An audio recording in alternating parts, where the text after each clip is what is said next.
a cult. What is a cult, and what do South African laws say, or what is the attitude of South African laws towards cults? Yeah, thanks very much, Gambi, for the opportunity to talk to you and the viewers at home. You know, the constitution of our country, which is applauded as one of the best in the world, provides a guarantee for the freedom of religion. And that is a very important point. And secondly, it also guarantees freedom of association. But with that, there's the whole issue of the protection of the dignity of people or dignity of individuals. Over the years, we've seen people taking advantage of the fact that, yes, there is freedom of religion in as far as the constitution is concerned, there is freedom of association, but they have failed to realize and do whatever needs to be done to make sure that those people who are in the process of interacting with others, enjoying the freedom of religion, also enjoying the freedom to associate, need to be given space to be protected in terms of their rights as enshrined in Chapter 2 of the Constitution, but also more in particular the issue of the human dignity. I'll come back to that. If you look at South Africa, for instance, you have got quite a number of groups across the board expressing their faith or their religion in one form of a deity or another. But what we have noted, especially in 2016, when we started an investigation on the commercialization of religion and the abuse of the people's belief system, we were shocked to see some of the things that were happening behind the scenes. The case that is being reported about now looks very much similar to a case that we investigated in 2016, 2017, called the Seven Angels, which was led by the Mangoba brothers, the seven Mangoba brothers. When we went there, you would find that the brothers have got people who have abandoned their work, they brought in their money or their pension, and then the children were not allowed to go to school because according to them, the school system in the country is inspired by the devil, and therefore children cannot be allowed to go there. So they kept people in that compound for years. Yeah. But as time went on, it became clear that they were not having sufficient resources to sustain that thing that they were doing there. So they ended up, as we all know, going and stealing guns and killing the police, trying to rob a bank and all of that. But what we have seen with this type of practices, those that are regarded as cult leaders, taking advantage of people who are desperate in whatever form or another, they tend to command such strong respect from the people that are following them.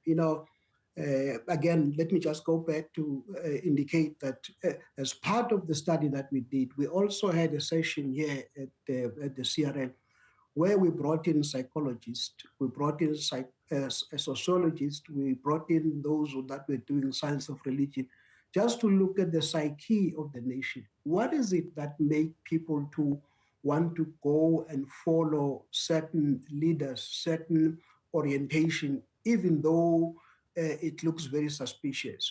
We cannot underestimate the challenge that some people are very desperate. They've got certain things that they've tried to get rid of or to solve or resolve for such a long time. Those things were not resolved. And then when they go to these leaders, they are given a promise that a problem like that can be resolved and all of that. But key to this was the issue of the mind. All the people that were attending that engagement emphasized the point that these leaders have got the skill and the capacity to make sure that they twist the minds of their followers to such an extent that anybody outside of that group will not be able to convince them otherwise. Yeah. You know, in certain instances, even if there were law enforcement agencies that would come trying to arrest the person, you would find the followers themselves fighting with the police, saying, no, leave our leaders. You know, the police are inspired by the devil. That's why they are fighting our leader and all of that. Yeah. But again, if you look at the mainstream approach in terms of the doctrine that those people are following, you know, there are a number of question marks that the person can have, you know, and again, it calls to the structures in the country to say, you know, the leaders across the board should move to a situation where they hold their own accountable. Because if they don't do that, in fact, they drag the name of that particular orientation in the religious sector to the mass, you know. So that's what we found, that people are desperate. People have got a lot of needs. They've tried different means to get those needs addressed, but they were not able to. And then when they went to these groups of people, they are promised, but once they get inside, it becomes very difficult to get out. All right. I think you've explained in some detail, Mr. Mkholo, that in large part here, it's got to do with the manipulation of the mind. So, very quick response to this next question. We understand that this is a 28-year-old man who is leading this suspected cult, and the people that he has lured into his, whatever you want to call it, these are teenagers, and the case study we've just played is of an 18-year-old who does not want and was very resistant to leave the cult. Is there a case here for law enforcement to get involved when teenagers are involved, or indeed 18-year-olds? The Children's Act number 38 of 2005 is very, very strong in terms of how the country needs to deal with its own children. For instance, there is the issue of the role of parents in terms of where their children are, what their children are doing. So those leaders who are having the children in their midst, having children in those compounds, have to be dealt with quite harshly, because some of those children are there without their parents knowing, without their parents having given the permission for those children to be there. So, but I'm happy in a sense that the police were able to rescue the children, but there is a gap in terms of parents knowing that up to a certain age, they are responsible for the whereabouts of their children. They cannot just say, the children are with the pastor. Who is the pastor? Where is the pastor coming from? What kind of services the pastor is providing? So parents have the responsibility to make sure that they know where their children are, but also the community has to intervene in making sure that where they suspect something is happening, they as a community have to take a stand and address that through the different platforms, whether it's a law engagement or some of the religious structures that are established. You know, if you look at different municipalities, they've got what they call FBOs or religious structures and platforms where they can engage those. So, and you've got groups such as the Council of Churches and the others, IFCC. So people can approach those leaders as well if they feel that having engaged a local person who has taken the children away from their parents, away from school and all of that, then they can appeal to those. But also as a commission, we are open. People can approach us for assistance, whereby through our intervention, we can engage the other law enforcement agencies to assist in making sure that the children are returned to their parents. All right. Mr. Mkholo, I'm going to ask you to just remain there if you can. Let's bring into the conversation educational psychologist, Dr. Tshepiso Matentjie, who joins us also via the virtual platform. Dr. Matentjie, you have been listening for quite a while to this conversation. What kinds of questions should the parents and guardians of these children be asking? And I suppose, should they be engaging law enforcement, importantly? Thank you so much, Toli, for inviting me and for the privilege to have this conversation. And I like the way that you're asking the question, because right now, as we're having the conversation, some of the kids have returned home and they've actually held the parents ransom in terms of closing down any opportunity for outsiders to come and influence them and make them go back or resume normal life. And when you have an 18-year-old in South Africa, that's the age of majority. That child is able to make decisions and even to get to vote about who our next president will be. So what I would like to explain to the parents is that, particularly when you are dealing with kids and you are thinking about how do I intervene, I would like to implore you and realize that that is still a child. In terms of their anatomy, in terms of the brain, they have not fully developed the brain. And what we mean is that this part behind the forehead, which is called the prefrontal cortex, it matures from the middle of 20s, the mid-20s upwards. And we tend to tell people that girls mature faster, but we're looking around the age of 25, 26.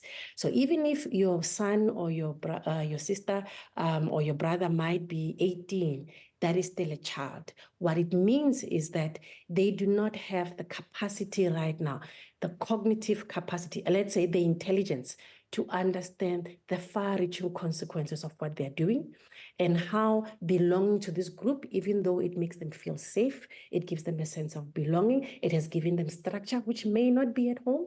It perhaps has given them acceptance in that they can be themselves. Even the rules of how you can belong means that you can give in to what your developmental needs and your identity and whatever else is appropriate for you as an individual. It's now giving you that level of control and some kind of strict regimen that maybe you didn't have at home. So it's creating a level of emotional safety and a sense of belonging, even though we know that it's exploitative and we know that it's abusive and it's making them vulnerable to even more dangers being in that kind of environment. Yeah. When you understand those things, if you're going to engage with this child, you need to understand that you have to be willing to recreate that level of safety when they come home. Judging and wanting to have a whole lot of people intervening and telling them that you're in a cult and giving them labels, vilifying them, is going to actually polarize and alienate them, because that means then I can't be at home. Now I'm the talk of South Africa. Everybody knows about what happened. Yeah. The second thing is that because they are developing, if you do not fully understand the impact of being separated from home and being groomed like they have, then you are missing the vulnerabilities that made them in the first place vulnerable to being in a cult, if I can put it that way. And some of those things are actually indicating gaps that you have at home.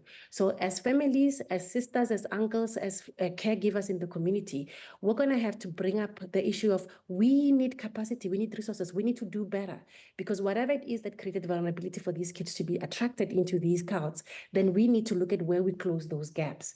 And to be able to rehabilitate them, it takes time. It's not going to just take us having a prayer session and then talking to them or having 1 or 2 therapy sessions with a psychologist. It will mean as a community we galvanize, we come together and we put certain things in place. The fact that these kids need structure becomes important. So how do we replicate it at home? Yeah. They need to come back, reconnect with being a child, whether it's in terms of play, in terms of education. We need to put those structures back in place. Before I move to Mr. Mkholo, Dr. Matentjie, there might also be a very strong possibility when you talk about family structures that some of these children come from child-headed homes. How do you deal with a situation like that where a fellow sibling has gone into this? How do you win them back? The South Africa that I love, that I grew up in, we know that it takes a village to bring up children. And yes, we've got our freedoms, we've got democracy and a whole lot of other things that we call rights. And we've somehow pulled back from working together collectively as a community and exercising Ubuntu. But one of the things that we work with as psychologists is that we know that we work in a system. We know that there's churches, we know that there's societies that are bureau societies, there's things that are happening in the community that we call assets. So when you are that sibling, where your sibling has left and they're part of the cult, I need you to know that you're not alone. There are bodies that you can access, you don't have to pay a cent. There are people who are qualified, who are trained, who can come and visit you at home and actually try and work with you. It's going to be a journey. It's not going to be a sprint. So be willing to access those resources. And if I listen carefully to one of the interviews, it was a principal who raised concern, who raised the alarm that this child has been missing school. Go back to that school, and through the school, you'll be able to access other resources that can give you support. You don't have to do this alone. You don't need to feel like it's overwhelming. There's hospitals in the area. We've got social workers that may be working within the nearby hospital. Go there and try to make connections so that you are able to get yourself, because you also need help, but also your sibling to get this type of support. All right, Mr. Mkholo, I'd like for you to just think for a moment about the next question I'm going to put to you, and it's got to do, or it goes back to the case you earlier referenced, the Mangoba brothers, and whether at this time South Africans, particularly law enforcement, should be wiser and go in and make their presence felt in terms of not only finding this person, but ensuring that the children are rescued and safely back home. We're going to take a break and continue shortly thereafter. You're watching News at Prime. If you're just joining, we are discussing the suspected cult that could be taking place in Gqeberha, that's in the Eastern Cape. And in conversation with me is the CRL Rights Commission spokesperson, Mpiyakhe Mkholo, and we also have educational psychologist, Dr. Tshepiso Matentjie. Let's come to you, Mr. Mkholo. And earlier, you really took us back to a very, very important case, the Mangoba brothers. And now the country has a reference point about how dangerous such can be. Now that we have that as a case study, what we are talking about now, the Gqeberha case, does it bear the hallmarks of what happened in that 2017-2018 Mangoba case? If so, should law enforcement say we are getting involved here, whether or not people have filed cases at a police station? Because in part, we're dealing with people whose brains, as Dr. Matentjie has said, are still developing. Thank you very much, Tony. I think the characteristics are similar. The fact that this person has been successful in isolating the children from the mainstream of society, keeping them wherever. The Mangoba brothers were doing exactly the same, isolating people, keeping them somewhere, and then abusing them in whatever way. Secondly, the fact that people are kept there and they are not able to speak against their leader, it's because the things that they are being taught made them to regard that leader almost as a mediator between themselves and God. Therefore, if they try to say anything against the leader, it's almost like fighting what God has prepared for them. So they would rather agree and support whatever that leader is saying. The question that you raise about whether the police are doing enough, I think the police, we should commend them for what they've done in this instance. But in the Mangoba case, they took for too long. That's why they also became casualties, because a number of police ended up being killed by these people. And therefore, if we delay in responding to this challenge, we are not just going to have children who will be casualties, but the law enforcement themselves might become casualties like it happened in the past. In any community, you have got certain structures that need to be utilized to address these kinds of problems. So where these people are meeting all the time, well, they are neighbors, somebody sees them, somebody knows them, somebody is aware that something is happening in that area, whether it's a secluded area, but somebody knows that there is something happening. We have, in terms of local government, ward councillors, they should be knowing that something untoward is happening in that particular area. But the police also need to be made aware. In fact, they need to take this thing very seriously, because if they don't, I don't want to imagine the consequences that might happen as a result of that. Then in any area in our communities, we have got what you call fraternals, whereby ministers of religion are there meeting from time to time and engaging and talking about issues that affect their community. But also there are government departments where people can go straight to social workers, knock at their doors, saying there's something that we don't understand, there's a phenomenon that we observe around our area. So the instruments are there, but all what we need is our people to be bold enough to talk about this thing. If, for instance, people don't want to go in person and report these things, they can call numbers, either the number 10-111 or the number for the local municipality, or even report this to CRL and then come and open some complaints. These structures are there to assist the communities. But at times it becomes difficult for some of these law enforcement to do certain things unless the information is given to them. So I would appeal that all the structures should be vigilant to play their role in whatever area where there is a problem that is suspected to be happening, but also the police must take these things very seriously. They can't experience the same mistake, or they can't do the same mistake of not getting involved in something that looks suspicious. Yeah. Dr. Matentjie, I'm going to make reference to a very well-known case now, in fact, worldwide. It was a cult, a starvation cult that took place in Kenya. Paul Mackenzie was the leader of that cult. He started in 2019, and within months, the understanding is that so many people were followers of his, and what he was preparing them for, as the story goes, was for the end of the world, in order for them to meet God. So by now, Kenya has had to deal with that tragedy.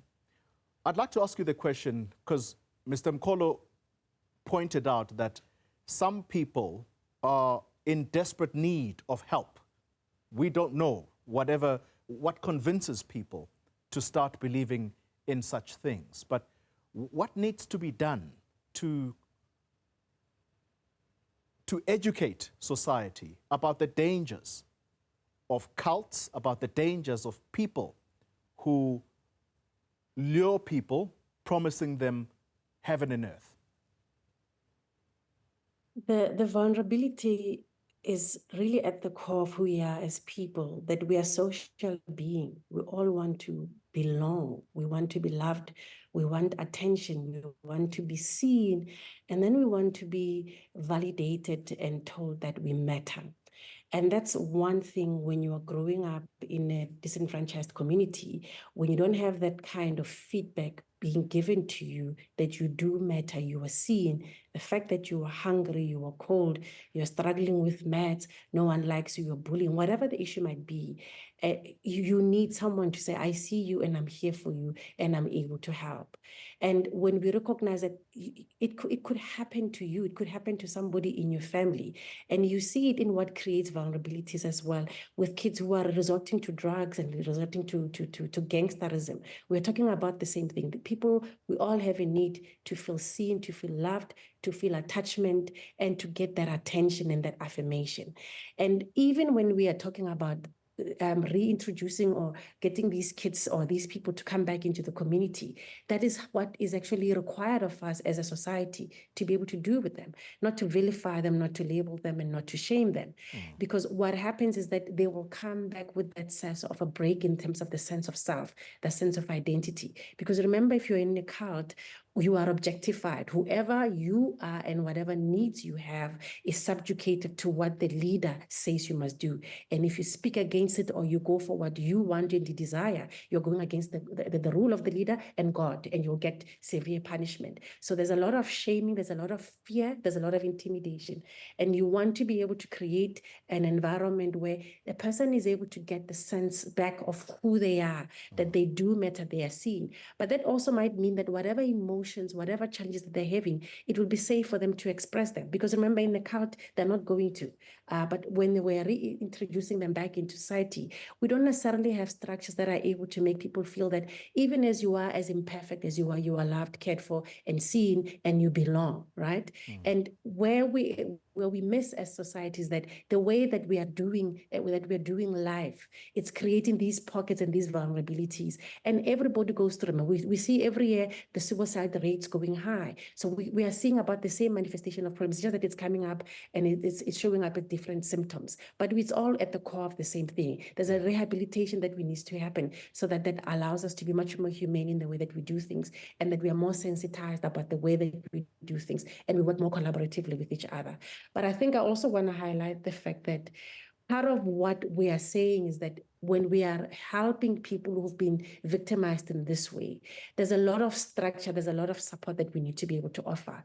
There's rules that we're now going to have to impart, and that might create resistance, that might create the desire for these young people, for instance, to want to rebel and go back, because at least there the rules made it look like you belong and you matter. And here you were saying I must fit into a society that actually rejected me and created pain and distress for me before I left. So you want to be able to create a safe space that allows the individual who's coming back to feel like we are doing something to also correct. It's not just about you reintegrating into a system and a society and a community that already was broken and causing you harm. We are also doing something to ensure that you are going to be okay when you come back. Final thoughts, Mr. Mkholo. Are there distinguishing features between a cult and a genuine religious grouping? And what becomes your role as CRL writes to raise alarm if what you are seeing appears to be a cult? No, thanks. I think we should realize that a number of the people who end up leading cults also seem to start from the churches, so to say. So they will be singing like in other churches, they will be reading the Bible like in other churches. But as time moves on, they begin to move towards the isolationist mode, whereby they want people to be moved away and the focus is only on the leader.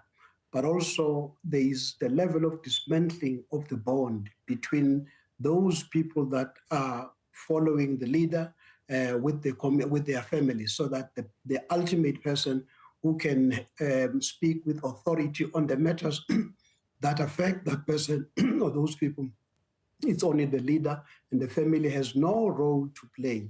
And also, when you begin to engage the leader, you find that nobody wants to challenge what the leader is saying. So the leader is almost the beginning and the end, having that final authority in terms of what has got to be done in relationship to God. So you realize those elements they might start in a way that you don't realize they are leading to a dangerous space. But if you allow them, where someone becomes the beginning and the end, without any form of accountability, without any structure that holds him or her accountable, then you must know, anything is likely to happen. Anything is likely to cause problems as we move forward. But also the question about what is it that needs to be done. When we're conducting the investigation around the issue of the commercialization of religion and abuse of people's belief system, one of the challenges that we had as a country, and we still have, is the issue of the database. You have got structures, religious structures that seem to emerge here and there without anybody knowing who is this person, where is he coming from, what other umbrella body is he affiliated to. So that issue of the database is a problem. And as a commission, we have been moving around that particular matter, making sure that we assist structures and churches to make sure that they complete the database so that we can have a sense of who is where. I think the Department of Home Affairs was also complaining about not having a proper database of the religious sector in our country. But also there has to be a lot of workshops, and I'm happy that not just from the CRL Rights Commission, other organizations can partner with the Commission and other structures to make people aware. And thanks for the opportunity, even on your channel, to make people aware that, you know what, as much as religion is useful, as much as religion is important to the well-being of people, but there are certain things that we should be careful about, that we should look out and make sure that we don't fall prey to some of those things. Final thoughts from you, Dr. Matentjie. You spoke about reintegration, making the people that were part of this, that appears to be a cult, getting them back into society. How important is it that social development, you know, we have a social development department, particularly for child-headed homes. Surely those people should be getting involved there, social workers. How important are structures like that in order to reintegrate the people or the children? They're absolutely important, and not just playing the role in the home front, but also the entire support structure within the community with regards to the schools, with regards to the role of the church and whatever community structures that there might be. So it has to be a systemic intervention and not just targeting that specific child and that specific family, because you need all of those factors to come together and collaborate to be able to help this child. What you are looking for is to create a network of care and trust and support, right? So that even if there is tension within the home and there's limitations in terms of capacity, resources, or whatever the dynamics might be, the network of care, support, and trust is still there to be able to catch that young person or that individual who's vulnerable, so that there is a reinforcement of the fact that I'm not alone. Whatever it is that I'm going through, I belong here and I matter and I am seen, and people are willing to connect with me and help me go through this journey. Thank you so much for your time and your wise counsel here to both of you, Dr. Tshepiso Matentjie, an educational psychologist, talking to us about the importance of reintegrating these children and what needs to be done.